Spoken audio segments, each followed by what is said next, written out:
Olá, meus queridos alunos, sejam todos muito bem-vindos a mais uma semana de estudos. Eu sou a professora Jenny Marques, professora de Ciências do Ensino Fundamental 2. Eu espero que vocês estejam bem e preparados para mais uma semana de estudos. E aí, antes da gente dar início à nossa aula, vamos para o nosso momento de reflexão. A professora hoje trouxe para vocês uma frase de um jogador de basquete muito famoso chamado de Michael Jordan, em que ele diz assim: obstáculos não podem parar você. Se você achar uma parede, não desista. Ache uma maneira de escalá-la, atravessá-la ou derrubá-la. Queridos, a vida ela é feita de obstáculos, de paredes. Isso você vai encontrar durante a sua vida. Mas a questão é, o que você vai fazer quando você se encontrar em frente a esses obstáculos? Quando vierem paredes no seu caminho, o que você fará? Você vai desistir ou você vai achar uma forma de fazer com que aquilo ali não seja nada diante da sua persistência? Então, não esqueça, se vier a parede na sua frente, se você encontrar obstáculos na sua vida, ache um jeito de escalá-la, nem que você tenha que derrubá-la, mas siga em frente. Olá, meus queridos alunos, vamos dar continuidade então aos nossos estudos. Eu peço que nesse momento você abra seu livro didático na página 41 e vamos continuar o estudo da unidade 2 com o título Estrutura da Matéria. Bom, como nós vimos na última aula, nós estamos falando sobre modelos atômicos, modelos esses que foram criados por pesquisadores para se entender a estrutura da matéria. E aí, na última aula, nós falamos sobre o modelo atômico de Dalton, né, que era um modelo em que ele descreveu que o átomo era uma esfera maciça, homogênea, indivisível e indestrutível. E esse modelo ele prevaleceu por quase todo o século XIX. Só que os avanços científicos, eles foram se dando, né? E aí se demonstrou que o átomo, ele era uma partícula ainda muito menor do que a partícula que Dalton tinha relatado em seu modelo, e também que essa partícula menor, ela era divisível, indo assim contra os postulados de Dalton. Então, com isso, os pesquisadores eles viram a necessidade de se propor novos modelos atômicos, né, para relacionar a natureza da matéria com a eletricidade. E aí, no final do século XIX, evidências experimentais levaram à conclusão, né, de que a eletricidade ela estava sim presente na estrutura da matéria, ou seja, a matéria é um composto que possui eletricidade. Então, aí os pesquisadores eles viram, né, essa necessidade de começar a tentar explicar essa evidência, né, de que a matéria ela possui eletricidade. E isso fez com que novos pesquisadores começassem a fazer novos experimentos para investigar essa relação da eletricidade com a matéria. E entre esses pesquisadores surgiu uma figura bem conhecida na ciência chamada de Joseph John Thomson, que é esse senhor dessa imagem aqui à sua direita. Esse pesquisador, com o estudo, né, com o descobrimento de que a matéria tinha eletricidade, ele despertou, né, em sua vida a curiosidade de estudar melhor, né, desenvolver experimentos para propor uma nova, né, um novo modelo atômico sobre a origem, né, a origem do átomo, né, e sobre a sua estrutura. E aí nesse texto aqui do Saiba Mais, a gente tem um complemento, né, nos relatando como que surgiu a questão desses novos experimentos para se descobrir a natureza do átomo. Então, o texto diz que em um dos experimentos mais importantes para o estudo da eletricidade foi o desenvolvimento das ampolas de vidro por William Crookes, que viveu de 1832 a 1919. No interior da ampola, uma quantidade controlada de gás sobre baixa pressão era submetida a uma corrente elétrica e produzia raios luminosos, que saíam do polo negativo, denominado de cátodos, e em direção ao polo positivo, chamado de ânodo.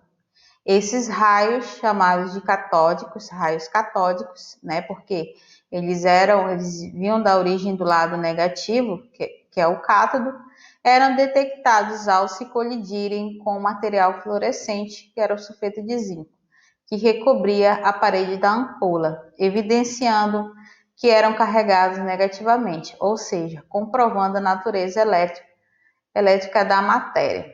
Então, um pesquisador, né, que viveu de 1832 a 1919, cujo nome era William Crookes, ele foi pesquisador em que ele viu, né, em um dos seus experimentos, utilizando esse tubo aqui, ó, essa ampola de vidro.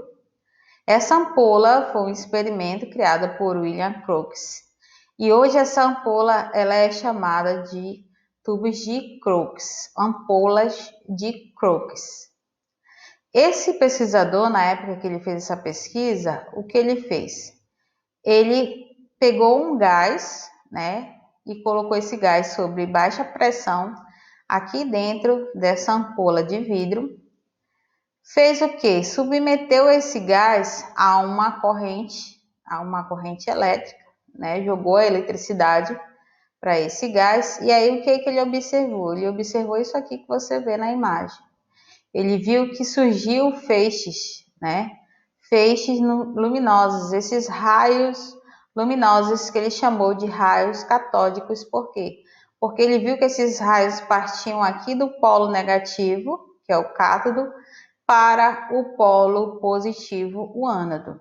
Então ele observou que quando foi colocado esse gás em contato da eletricidade, esses raios foram emitidos e aí ele detectou o quê? Que esses raios saíam do polo negativo e eram atraídos para o polo positivo, né? Aqui, se você observar, o material que estava na parede dessa ampola, o sulfeto de zinco, ele detectou, né, esses raios, ele recebeu, ele atraiu esses raios para o lado positivo. E isso fez com que fosse comprovado que realmente existiam cargas negativas, né? Porque a carga negativa foi atraída para o polo positivo.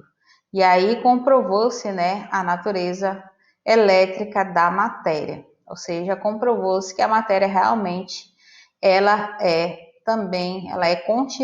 constituída de natureza elétrica.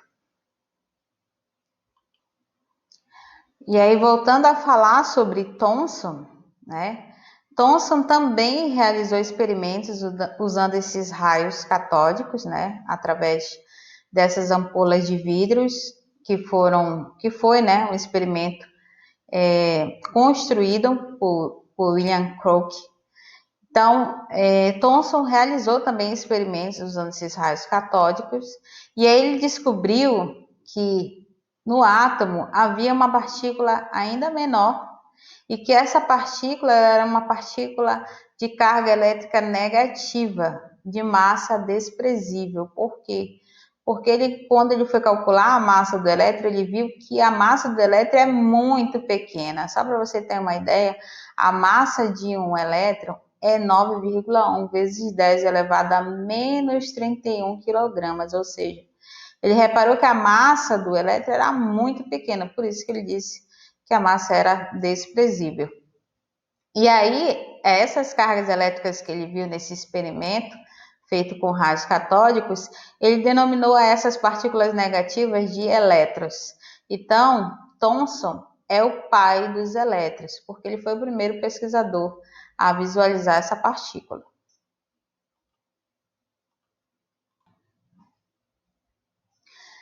E aí, em 1898, Thomson finalmente descreveu o seu modelo atômico, ou seja, ele finalmente criou o seu modelo atômico. E aí, no seu modelo atômico, ele descreveu o quê? Que o átomo ele era uma esfera uniforme, carregada positivamente e que tinha incrustado nela cargas negativas. Então, o modelo atômico de Thomson, ele é conhecido popularmente como modelo de pudim de passas, né? Em que você tem um pudim e que sobre esse pudim você tem as passas. Então, o pudim é como se fosse a massa esférica positiva e as passas, né, em cima do pudim seriam as partículas negativas, né, inclusas, né, incrustadas na massa positiva. Você pode imaginar o modelo atômico de Thomson como um panetone, né? Então, você tem ali a massa do panetone, que seria a massa positiva, e, né, as frutas cristalinas que tem ali, né, em meio àquela massa do panetone, seria as cargas negativas inclusas, né, nessa massa esférica positiva. E aí, Thomson relatou esse modelo atômico dele como que o átomo fosse uma partícula neutra, né? Então ele descreveu o quê? Que o átomo ele era uma estrutura esférica em que a quantidade de carga positiva era a mesma de carga negativa. E aí ele descreveu que os átomos que compõem a matéria, eles eram neutros. Por quê? Porque a carga positiva, né, ela neutralizava a negativa e a negativa positiva, e assim sucessivamente. Por isso ele descreveu o átomo como uma partícula neutra, né? Ou seja, as cargas que ele tinha negativa neutralizavam as cargas que ele tinha positiva.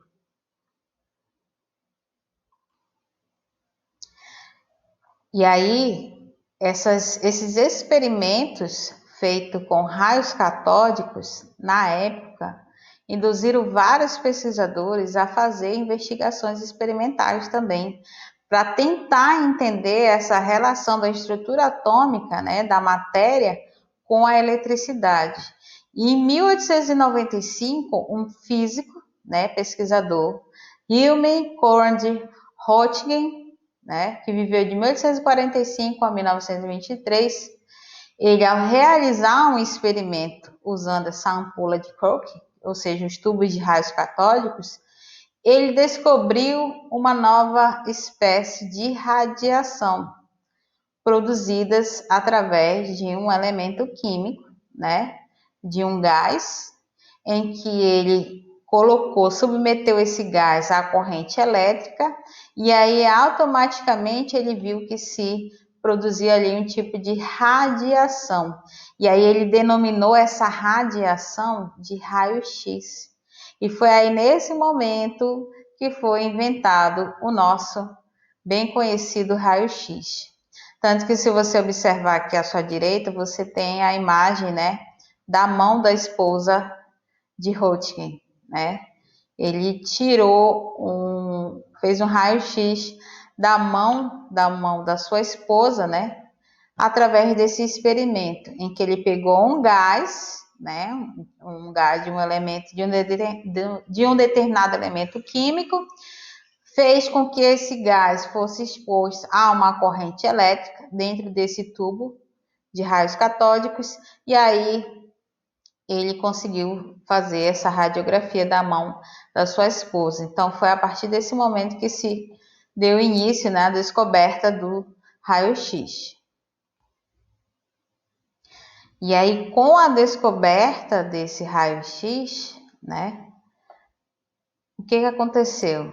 Esse processo de descobrimento do raio-x foi o primeiro processo associado ao processo de radioatividade. E aí você pode me perguntar, professora, mas o que é a radioatividade? A radioatividade é a capacidade em que um elemento químico tem a capacidade de irradiar, né, partículas. Então, com a descoberta do raio-x, esse foi o primeiro processo associado a essa radioatividade. E aí esse fenômeno de radioatividade descoberto por Röntgen iria transformar, né, o conhecimento que eles tinham sobre a constituição da matéria. Uma coisa interessante da gente salientar é que esse modelo atômico de Thomson era capaz de explicar alguns comportamentos da matéria quando a gente fala sobre eletricidade. Por exemplo, eu não sei se vocês lembram, mas na unidade passada nós falamos sobre processos de eletrização, né? Então, a matéria, quando, por exemplo, se você pegar uma flanela, esfregar essa flanela em uma matéria de plástico, um tubo plástico, se você friccionar, né, essa flanela nesse material, o que você vai observar? Que a matéria ela vai adquirir comportamentos diferentes, né? O que vai acontecer? Aquele material que tende a perder elétrons, né? Ele vai transferir todos os seus elétrons para aquele outro material. No caso aqui, vamos pegar o exemplo aqui da imagem. Você tem aqui a flanela e você esfrega essa flanela nesse tubo plástico. O que vai acontecer? Esse tubo plástico ele tem a tendência a perder elétrons, né? Por quê? Porque ele não é um bom condutor elétrico. Então, ele vai perder elétrons para essa flanela. E a flanela, né, por ter a tendência a ganhar elétrons, né, ela vai fazer o quê? No final do processo, ela vai terminar eletrizada negativamente e o tubo plástico vai terminar o final do processo positivamente. Então, o modelo atômico de Dalton, ele explica, né, alguns comportamentos que a matéria ela passa, né, a adquirir quando ela está relacionada diretamente à eletricidade. E aí a descoberta do raio-x naquela época houve um grande alvoroço depois, né, que se descobriu o raio-x.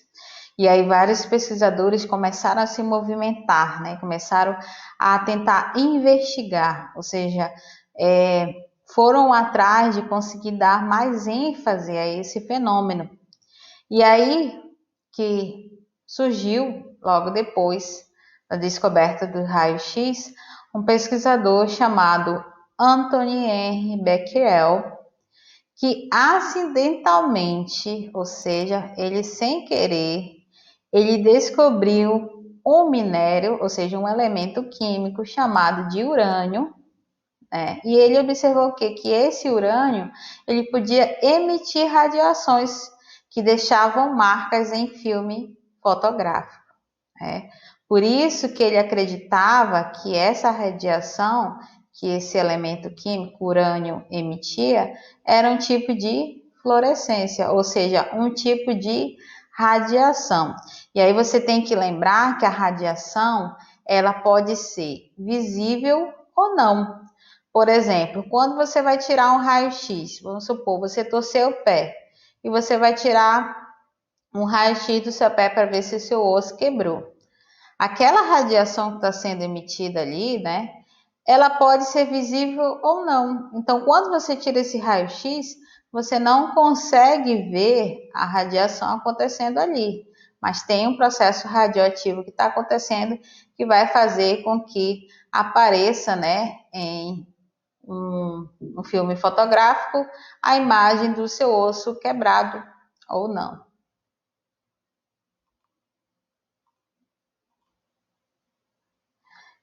E aí outros pesquisadores começaram, né, deram continuidade a essa investigação do raio-x, né? Um casal na época de que aconteceu tudo isso, um casal chamado de Mary e Pierre Curie, na época eles levaram também a fundo a questão do estudo do raio-x e aí eles descobriram que outros elementos químicos, além do urânio, emitiu radiação. E aí essa propriedade foi pela primeira vez chamada de radioatividade, né? Ou seja, a radioatividade é a capacidade que certos elementos químicos têm de emitir radiações. Então, com a descoberta da radioatividade, constatou-se que o modelo atômico de Thomson ele não era capaz de explicar o porquê dessa radiação. E aí, segundo Mary Curie, né, ela disse que na época era necessário se fazer novos estudos, se fazer um novo modelo atômico, porque o modelo atômico de Thomson não explicava esse processo de emissão de radiação pelos elementos químicos. E aí, para se justificar, né, essa característica que certos átomos tinham, né, em emitir radiações, ou seja, fazer o processo de radioatividade, na época surgiu um pesquisador chamado de Ernest Rutherford, que viveu de 1871 a 1937, que propôs, né, um experimento. Esse experimento que ele realizou em 1903, em que ele utilizou uma tela fluorescente, né, que é essa tela aqui, que você vê na imagem.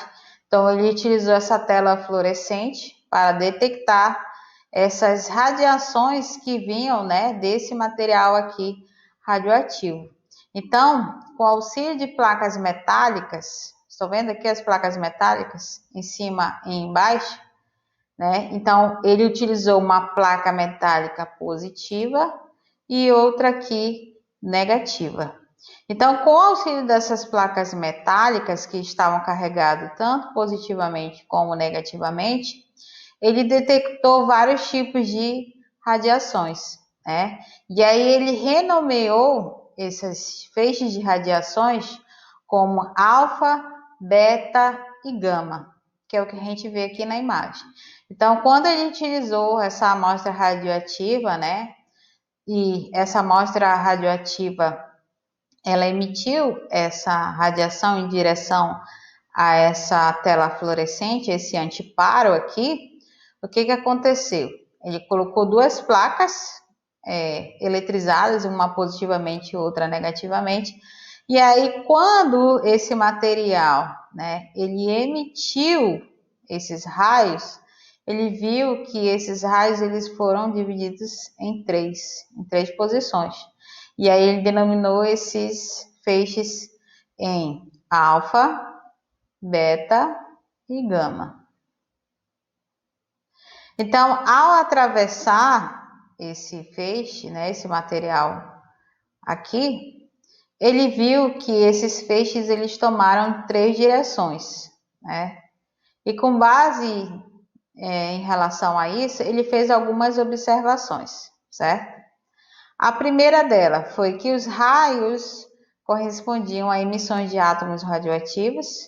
Então, esses raios aqui que foram produzidos através do experimento dele, vinham de uma amostra, ou seja, de um átomo radioativo, que provavelmente era um elemento químico radioativo. Outra coisa também que ele salientou aqui no seu experimento, que os raios que desviavam sua trajetória para baixo, em direção à placa negativa, deveriam ter carga positiva e foram chamadas de radiação partícula-alvo. Então, ele disse o quê? Que esses raios que vinham aqui para baixo, né, no antiparo, que eram direcionados aqui para baixo, no raio alfa, eles provavelmente eram raios de carga negativa, de carga o quê? Trajetória negativa, né? Por quê? Porque eles vinham para o lado negativo e que provavelmente a carga deles seria o quê? Positivo. Por quê? Porque a placa negativa vai atrair, né, partículas positivas. Então, essa partícula alfa aqui, que veio aqui para baixo, provavelmente ela era positiva. E os raios que se desviavam para cima, em direção da placa, né, positiva, deveriam ter carga negativa e foram chamados de radiação partícula beta.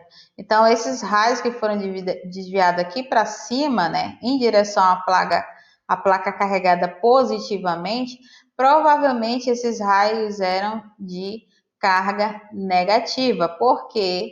Porque carga negativa atrai carga positiva. Então, se eu tenho aqui uma placa positiva, é a lógica que eu vou atrair carga negativa. Então, as partículas desses raios beta, provavelmente eles eram partículas negativas. Outra coisa que ele observou também é que os raios que não eram desviados não tinham carga elétrica e foram chamados de radiação gama. E aí tinha aqueles raios que não foram nem para cima e nem para baixo, que ele chamou de raio gama, em que ele relatou que não tinham, que a carga era neutra, né? Que não tinha nem carga positiva e nem negativa, era neutra. Outro ponto também que ele relatou que por sofrerem, né, um desvio menos acentuado, as partículas alfa deveriam ter massa maior que as partículas betas. Então, ele deduziu o quê? Que essas partículas, né, que tinham aqui nos raios alfa, eles deveriam ter maior massa do que as partículas betas. Então, esses aqui eram partículas mais densas, né? Tinham mais massa do que as betas. E aí, depois que Rutherford descobriu, né, essas séries de radiações em seu experimento, ele continuou fazendo novos experimentos utilizando partícula alfa com folhas finas de metais, né? No caso aqui, com a ajuda de Ernest Manders, né, e Hans Gardner, que são aqui o seu assistente e aqui é Rutherford, né, conversando com o seu assistente. O que aconteceu? Eles fizeram esse experimento, né, em que eles usaram uma fonte radioativa para bombardear essa folha de ouro aqui dentro do antiparo de detecção. E aí o que aconteceu? Baseado no modelo atômico de Thomson, eles esperavam que essas partículas, né, essas partículas radioativas, elas não se dispersassem. A verdade é que eles esperavam que essas partículas elas fossem se dispersar em grande ângulos, em grande quantidade. E aí aconteceu que não foi bem assim o que eles observaram. Quando eles foram fazer o quantitativo, né, de raios, de dispersão dos raios, eles viram que essa quantidade de raios foi muito menor. E aí Rutherford com seus assistentes, né, descobriram que o número de partículas que sofria esse desvio era muito pequena, né? Não foi tão esperado como eles imaginavam que iriam acontecer, baseado no modelo de Thomson, né? Modelo de Thomson que relatava o quê? Que a esfera carregada positivamente com elétrons, ela era distribuída de forma uniforme.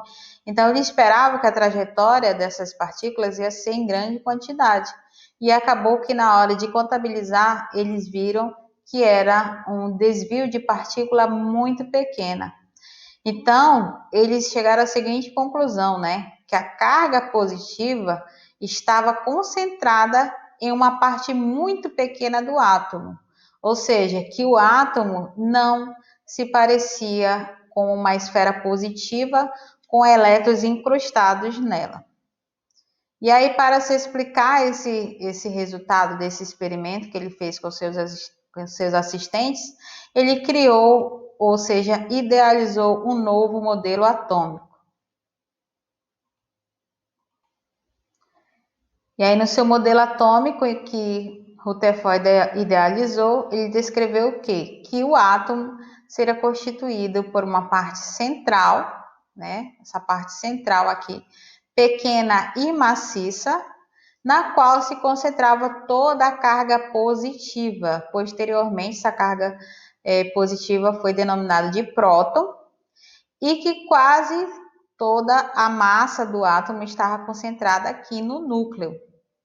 E aqui, ao redor do núcleo, nesse espaço vazio, ele disse que estavam os elétrons espalhados aqui de carga negativa, e esse espaço aqui ao redor do núcleo vazio ele denominou de eletrosfera.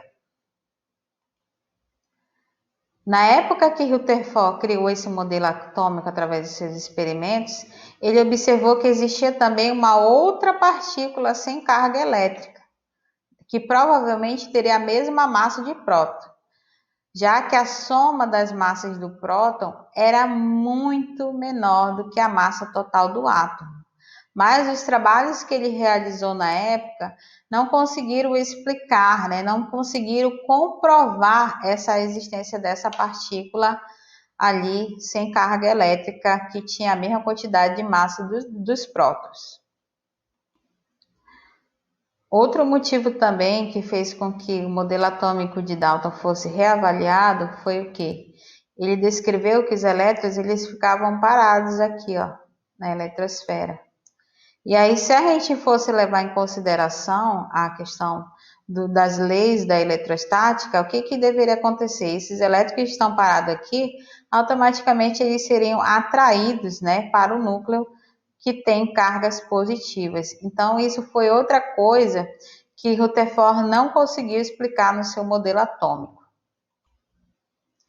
E aí, para se explicar esse fato, alguns pesquisadores na época, alguns cientistas na época, eles relacionavam esse movimento, dos elétrons, eles diziam que os elétrons do modelo atômico de Rutherford era comparado ao movimento que os planetas faziam ao redor da órbita do Sol.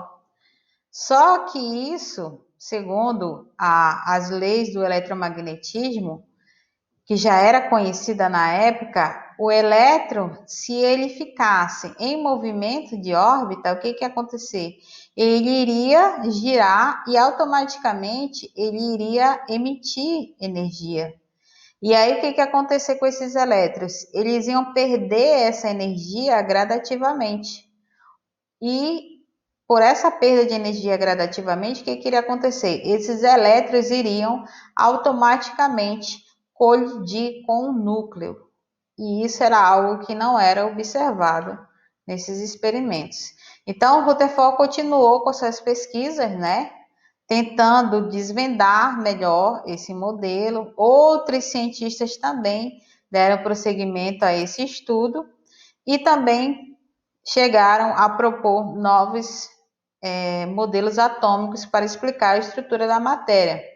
Ou seja, novos pesquisadores mais adiante surgiram com novos modelos atômicos para explicar melhor a estrutura da matéria, que é o que nós vamos ver na próxima aula. Então, vamos agora partir para nossas atividades de hoje. Na nossa atividade de hoje, você irá fazer no seu livro de atividade a página 23 do seu livro de atividade, que é essa página aqui, tá bom? Essa é a única atividade de hoje, você vai fazer somente essa página 23 para exercitar o que nós aprendemos. Então, boa tarefa!